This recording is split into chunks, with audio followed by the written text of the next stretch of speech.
మళ్ళీ తల వంచి తాళి కట్టించుకోమంటే మాత్రం నా వల్ల కాదన్నా. అమ్మా నీలవేణి, నీ అనుమతి లేకుండానే నీ పెళ్లి జరిగిపోయిందని నీ కోపం ఉండొచ్చు, కానీ చిన్నయ్య గారికి నువ్వంటే ఇష్టం. చూసావుగా నిన్ను ఏ స్థాయి నుంచి ఈ స్థాయికి తీసుకొచ్చారు. పెద్దయ్య గారు మీ పెళ్లి గురించి ఇంకెవరూ మాట్లాడకూడదని ఈ నిర్ణయం తీసుకుని ఉంటారు. ఇప్పటికైనా అంగీకరించమ్మా. చిన్నయ్య గారు నీ మెళ్ళో తాళి కడితే స్వామీజీ గారు చెప్పినట్టు అంతా మంచి జరుగుతుంది. లేదన్నా, నా మనసు ఎందుకో ఒప్పుకోవట్లేదు. నేను ఎప్పుడోసారి ఈ ఇంట్లో నుంచి వెళ్ళిపోవాల్సింది. నేను చెప్పాల్సింది చెప్పానమ్మా.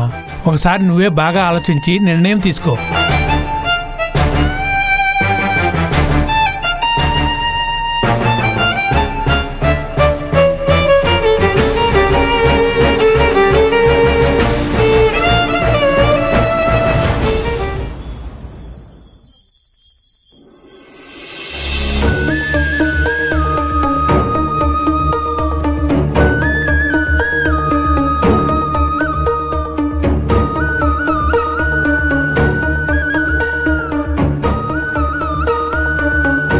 డాడీ, ఏదో టెన్షన్లో ఉన్నట్టున్నారు.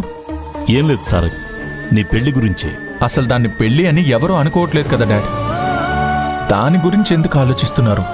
నువ్వు ఆవేశంలో నీలవేణి మెడలో తాళి కట్టిన పెళ్లి గురించి మాట్లాడట్లేదు. జాతకాలు చూసి బంధువులందరికీ ఇన్విటేషన్ ఇచ్చి ఆడంబరంగా అగ్నిసాక్షిగా పెళ్లి చేసుకుంటారు కదా, అలాంటి పెళ్లి గురించి చెప్తున్నాను. అవును డాడ్, నా పెళ్లి అలాగే జరగాలని మీ ఆవిడ ప్లాన్ చేసింది కదా. కానీ నేనే అర్చనని తప్పించుకోవడానికి అద్భుతమైన పెళ్లి ఏర్పాట్లను కూడా లెక్క చేయకుండా నీలవేణి మెల్లో తాళి కట్టాను.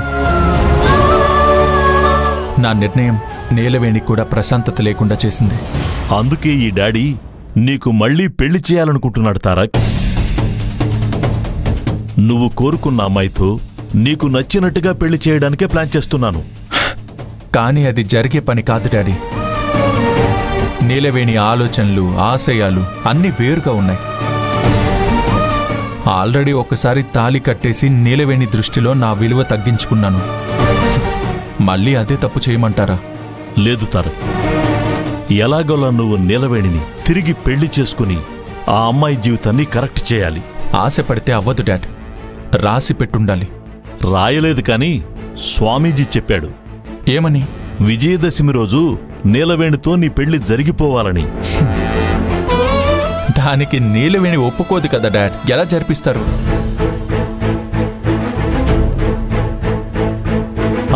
ఒక ఐడియా. నీలవేణికి తెలియకుండా ఈ పెళ్లి జరిగితే అప్పుడే సమస్య ఉండదు కదా. అలా ఎలా చేస్తారు డాడ్? తర్వాత అయినా తెలుస్తుంది కదా. తర్వాత సంగతి దేవుడెరుగు. ముందు పెళ్లి ఎలా జరగాలో ఆలోచించుతారా? నీలవేణికి ఇష్టం లేకుండా నేను తాళి కట్టను డాడ్. తారక్, ఇదివరకు ఆ అమ్మాయి పర్మిషన్ లేకుండా కట్టావు. నన్ను కూడా ఒక్క మాట అడగలేదు. ఇప్పుడు నేనే చెప్తున్నాను, ఎందుకు నా మాట వినవు? అది ఇంపాసిబుల్ డాడ్. పాజిబుల్ తారక్. దేవీ నవరాత్రుల్లో ఎలాగూ పూజ చేస్తాం. ఆ రోజు అమ్మవారి ముందు దండలు మార్చుకోవాలని చెప్పి అందులో తాళి పెడితే ఎవ్వరూ కనిపెట్టరు. అప్పుడు అమ్మవారి సాక్షిగా అందరి ముందు మీ పెళ్లి జరిగిపోయినట్టే కదా. విజయదశమి రోజంటే అంగరంగ వైభవంగా ఉంటుంది. కానీ నీలవేణికి ఇష్టం లేని పని మళ్ళీ తనకి తెలియకుండా చేస్తున్నానేమో అనిపిస్తుంది. తారక్, ఇదివరకు ఆవేశంతో చేసిన పని ఇప్పుడు ప్రేమతో చెయ్యి. నీకు నా సపోర్ట్ కూడా దొరుకుతుంది. ఆలోచించు తారక్. నిన్ను తప్పు చేయమనట్లేదు, తప్పుని సరిదిద్దుకోమంటున్నాను.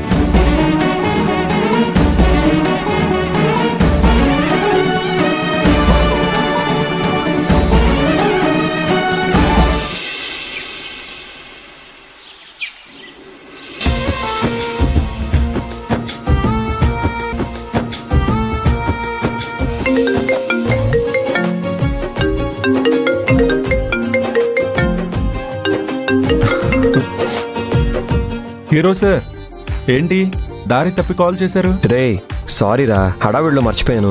హే, నేను సరదాగా అన్నాను. ఈ సారీలు పూరీలు ఏం అవసరం లేదు. నాకు తెలుసురా నువ్వు అర్థం చేసుకుంటావని. ఇదిగో విను, ఈ పండక్కి మన వాళ్ళందరినీ పిలిచాను, నువ్వు కూడా తప్పకుండా మా చెల్లితో పాటు రావాలి. సర్లే. హే, ఓన్లీ పండగేనా, పార్టీ కూడానా? అసలే నువ్వు బ్యాచిలర్ పార్టీ కూడా ఇవ్వలేదు. ఆట పాట అన్నీ ఉంటాయిరా. అయితే పక్కా వస్తాను రా. యా బాయ్ రా. Bye bye.